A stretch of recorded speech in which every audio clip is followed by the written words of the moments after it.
As we approach the updated release date for Joey Badass's next album, 2000, which is now slated for a July 22nd release, we would kind of expect to get at least one more single.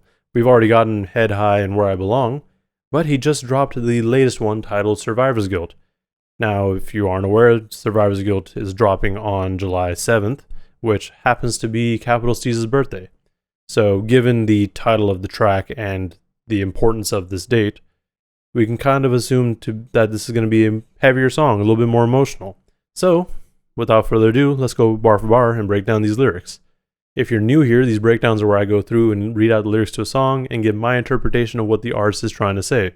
My interpretations are not always correct, and I do miss things, so if I've missed something or misinterpreted anything, please let me know in the comments below. That way, everyone gets to learn something.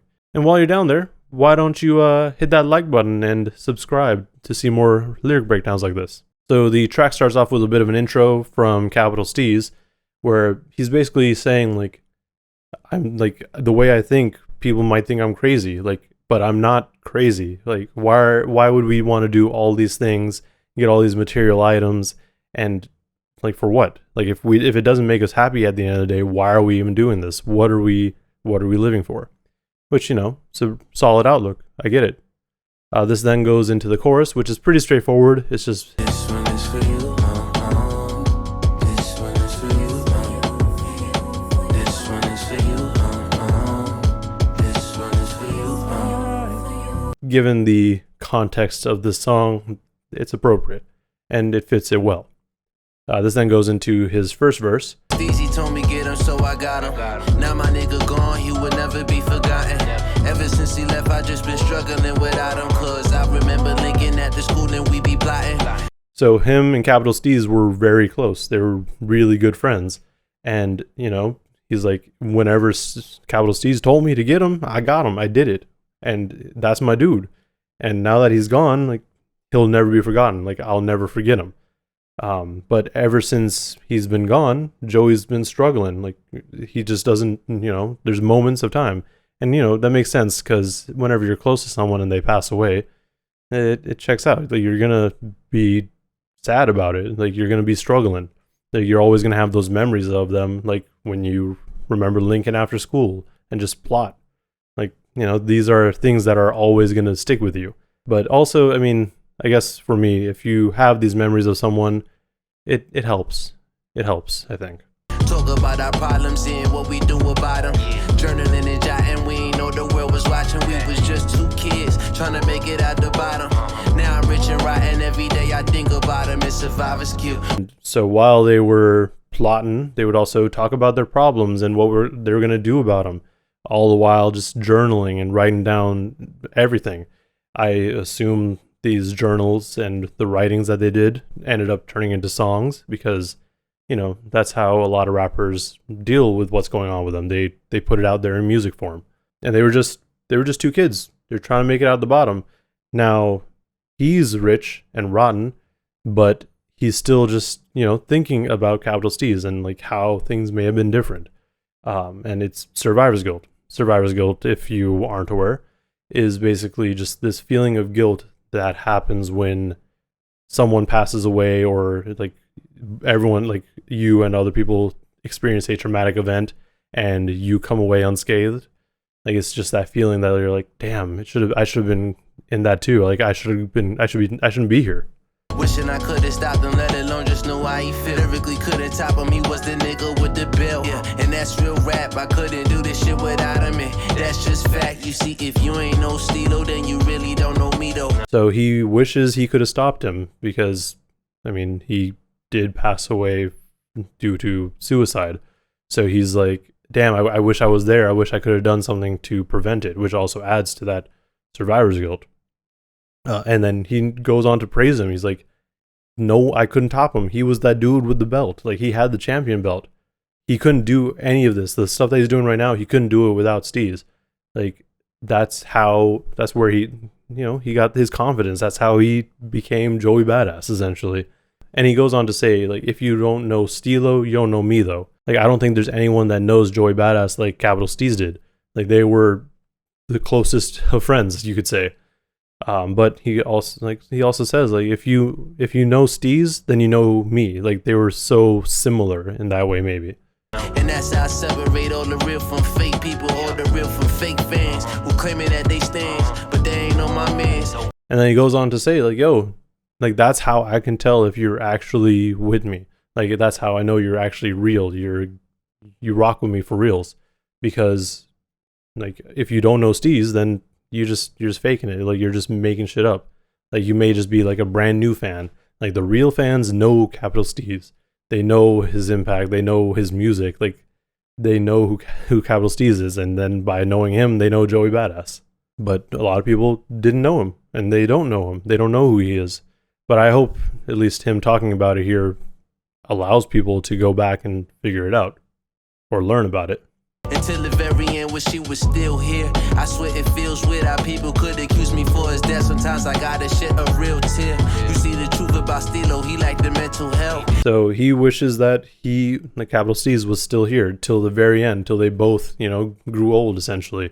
Like he wanted that to be a thing. And then he goes on to say, like, yo, it feels weird that people are accusing me for his death. I honestly haven't seen that, but if that is the case, I don't understand why either. And then he goes on to say, like, yo, the truth about Steelo was that he lacked the mental health. Now, saying it that way may make it sound a bit inappropriate, but Steelo was dealing with some mental health issues. But try to tell that to people way back in 2012. But now that it's a mainstream topic, I'm guessing I could finally open up and talk about it. So yeah, let's talk about it. And he was trying to tell people that, like, what happened with Steez back in 2012. But hip-hop and just that culture in general was a little bit different back in 2012 when he did pass. So, I mean, as things have changed, and now that people actually want to talk about it, like it's mainstream, quote unquote, to say or talk about mental health, he's like, all right, cool. Now I can talk about it, so let's do it. Come into my mind, I'll show you where the darkest cloud is. You ready? I doubt it, but let's go. You see, Steelo was my bigger bro. At a point in time, spiritually, we was in the same boat. But so the way that Joe is going to be talking about it is by basically inviting you into his mind, letting you see what he saw, what he experienced. And he starts off by saying, yo, Steez was my big bro. I looked up to him. Like, again, they were close. Like, we wouldn't have Joey Badass without Capital Steez. And then at a certain point in time before his passing, of course, spiritually, they were, in the same boat. Like, at one point. But I wanted to take it slow. He wanted to take it as fast and deep as he could go. Pause. Yeah, we had some problems, but we're brothers, don't. Sure. Then I caught a little wave and headed back to shore. But Joey wanted to take things slow, and Steelo wanted to do things fast. Like, there was a mismatch there. So, when you have that happening, people start to diverge a little bit. And then he says, and deep as he could go, pause. I don't think you needed to say pause there. You could have found another way. Honestly, that kind of makes this whole verse kind of whatever at that point. Like, I mean, I'm not saying it ruined the verse, but it just feels weird. Like, you could have found another way to say that. Like, you're a rapper. You know words. But then he caught a little wave and was heading to the shore. So the little wave that he caught was just, attention, publicity. Like, people started listening to his music. So he caught that wave and went to shore. So he went to safety, essentially. And that's when he started drowning. And he had no one around him. So partially I feel it's my fault. And that right there is my internal war. The reason why I gotta feel these external flaws. The reason why I can't heal these eternal laws. And at the same time as Joey, like, when he's getting popularity and attention, he was getting to shore, Steez was still in the ocean. He was drowning. And, he had no one around him to help. So at that point, that's kind of where you can see people blaming Joey Badass for his death. It's like, oh, you weren't even around for him anymore. Like, you started doing your own thing. And, he feels like it's his fault, partially. And that's his eternal war. These are, like, what he has to deal with on a day-to-day basis. Like, this is why he has to feel all these external flaws, like the things that he can point out that's wrong with him. And that's why he can't heal this eternal loss. like the loss of Capital Steez, because he does partially feel like it was his fault. The reason why I gotta feel this survivor's remorse. And here's a message to his fam. I know y'all got emotional trauma that I understand, but I couldn't fuck with. Y'all try to tell the world I wasn't who I am. So this kind of goes back into the survivor's guilt. I mean, survivor's remorse is a synonym, essentially. And here's a message to his family. Like, his family did blame him. They were saying, like, you weren't there for him, that sort of thing. And he's like, yo, yeah, I know you got emotional trauma. I know you want to blame somebody, but you can't go and tell the world who I wasn't, basically. Like, you can't tell lies on my name. Like, that wasn't what happened. And all I ever try to do was lend a hand and get the fans the thing that they demand the most. King Capital to fucking go. I'm just trying to get my nigga her, get him what he deserves. And, you know, he continues on. He's like, I was just trying to help. Like, whether he's helping Capital Steez or his family. Because I mean, you know, Steez Day was a thing. There was a festival from Pro Era, like, every year up until, I think, 2018, 2019. Or it could be going on still, and I just missed it. But, you know, it just, he's like, I'm trying to help, because all the proceeds were meant to go towards his family. Like, they're supposed to help them. And he's like, yo, I was just trying to be helpful. Like, and he's also been trying to put out his album, Capital Steez's album, and that, you know, still on hold. I know a lot of people, or a lot of fans of Joey Badass are blaming him. They're like, yo, what the hell is happening? But at the end of the day, like, you know, you still got to respect what the family wants. So that's part of his eternal struggle, I guess. But he wants the music to come out. So I guess we'll just have to wait and see. This then goes into the chorus, which is the same as before, and then the second verse. Yeah, and R.I.P. my cousin Junior B. Y'all ain't know too much about him, so it's up to me. To share his legacy with the world, it kills me to think you'll never meet my baby girl. So the second verse here, once he's gotten what sounds like most of everything regarding Capital Steez off his chest, he's basically writing this verse to his cousin Junior B, who passed away a couple years after Capital Steez, and, you know, was also part of Pro Era. We as fans, as people, may not know him as well, so he's like, here, I'm gonna share his legacy with the world. And when I lost June, that hurt me in the worst way. He even died 2 days before his birthday. Damn, it brings tears in my eyes. My nigga really never made it up to 25. That's why I'm... And so this loss affected Joey Badass a lot. I mean, I think he was on tour during, like, when this happened, and he just canceled every show date after that, because, I mean, you know, that's a heavy thing to happen, especially if you're really close to him, which it sounds like he was. And he died 2 days before his birthday, which is crazy, and he was about to turn 25.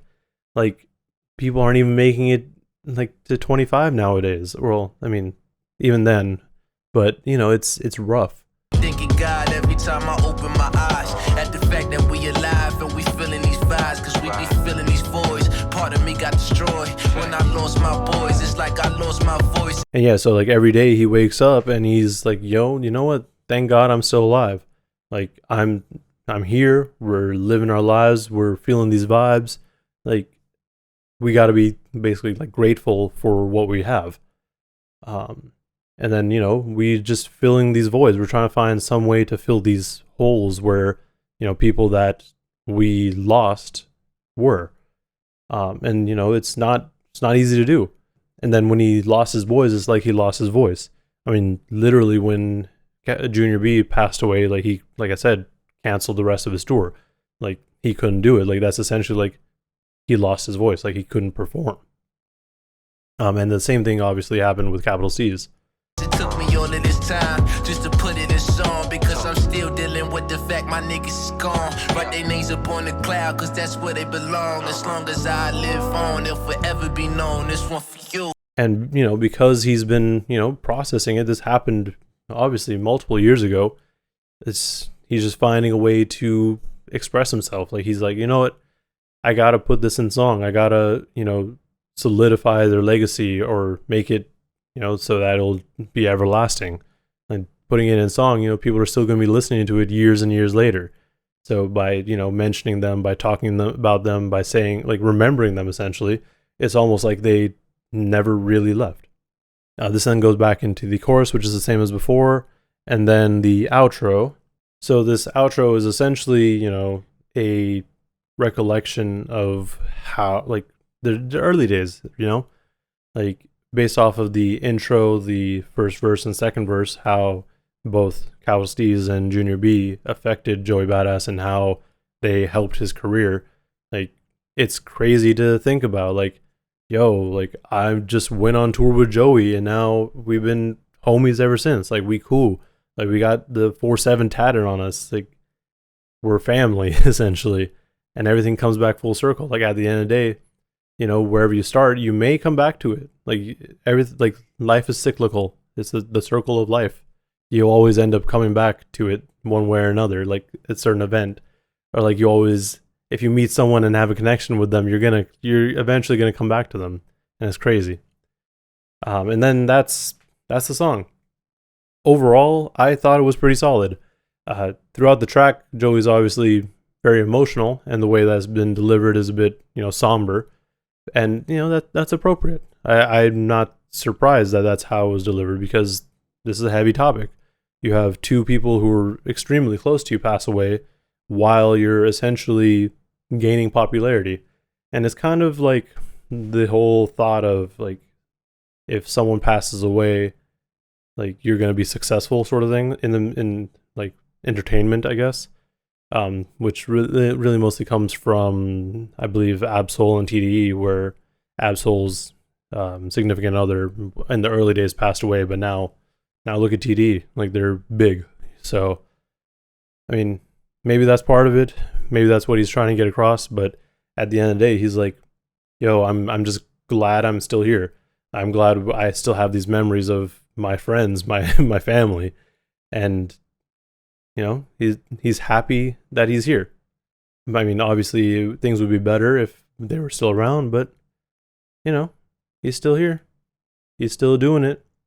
I don't know how often I would listen to it personally, but it's a deep song. Like, yes, what he says isn't necessarily super lyrical or full of metaphors, but you know, he's being genuine. He's just speaking from the heart, at least as far as I can tell.